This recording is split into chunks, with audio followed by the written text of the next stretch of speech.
Баршаңызға қайырлы күн. Бүгін біз 11-ші сынып қоғамдық гуманитарлық бағытқа арналған 3-ші тоқсандағы номер 1-ші оттекті органикалық қосылыстар бөлім бойынша жиынтық бағалау тапсырмаларын талдайтын боламыз. Бұл бізде 2-ші нұсқа. Олай болса тапсырмаға көшейік. Берген спирттердің изомері түрін анықтап құрылымдық формулаларын құрыңыз. Бутанолдың екі изомерін жаз дейді бізде.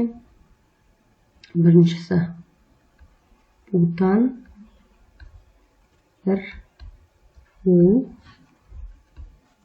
CH3 CH2 CH2 CH2 OH. Келесі бутан 2 ол CH3 CH2 CH OH CH3. Келесі тапсырма, келесі спирттердің жіктелуін анықтаңыз. Пропанол В1. Бұл бізде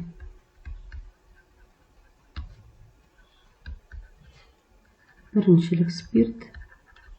Пропанол 2.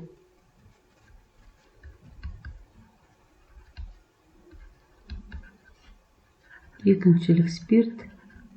2 метил пропанол. 2 бұл үшіншілік спирт.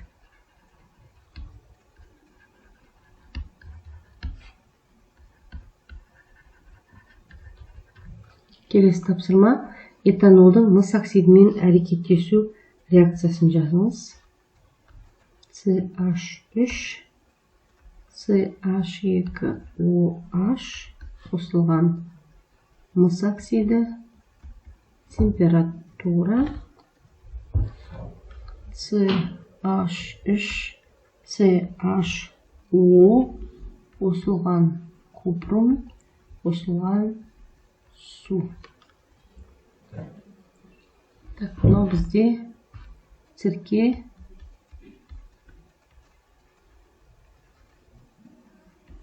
альдегиді. Келесі тапсырма, альдегидтердің сутекпен тотықсыздану реакциясы. Жалпылама жазайық.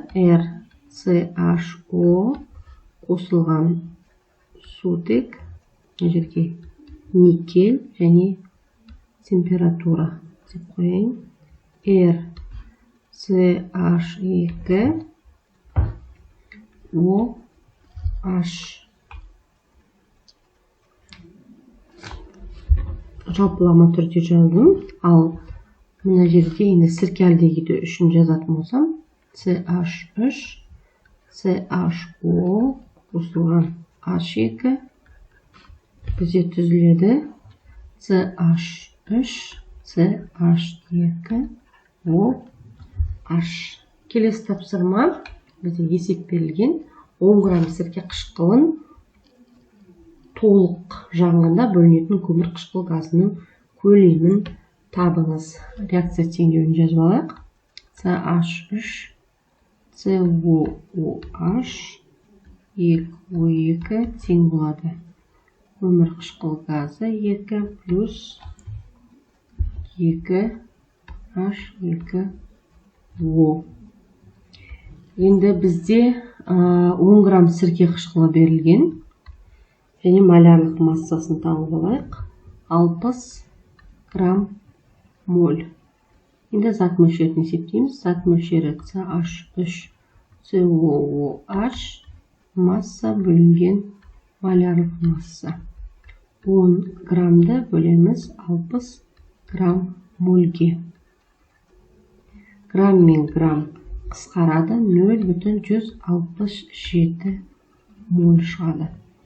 Енді мына жерде пропорция бойынша 0,167 мольге бұл жерде көмір қышқыл газының алдында 2 тұр. Сонда NCO2 0,167-ні көбейтеміз, яғни 2 еселейміз, себебі алдында 2 тұр. Оны 0,334 моль шығады. Енді осы моль арқылы қудалаймыз. Қалыпты жағдайдағы көлем CO2 тең N көбейтілген VM 0,334 моль көбейтілген 22,4 литр бөлінген моль. Моль мен моль қысқарады. Содан кейін 7,4 литр шығады. 7,48 екен. Шеріңіздер 48 литр шығады. Осымен біздің талдауымыз аяқталды. Сұрақтар болса комментарий бөліміне жаза кетіңіздер. Рахмет.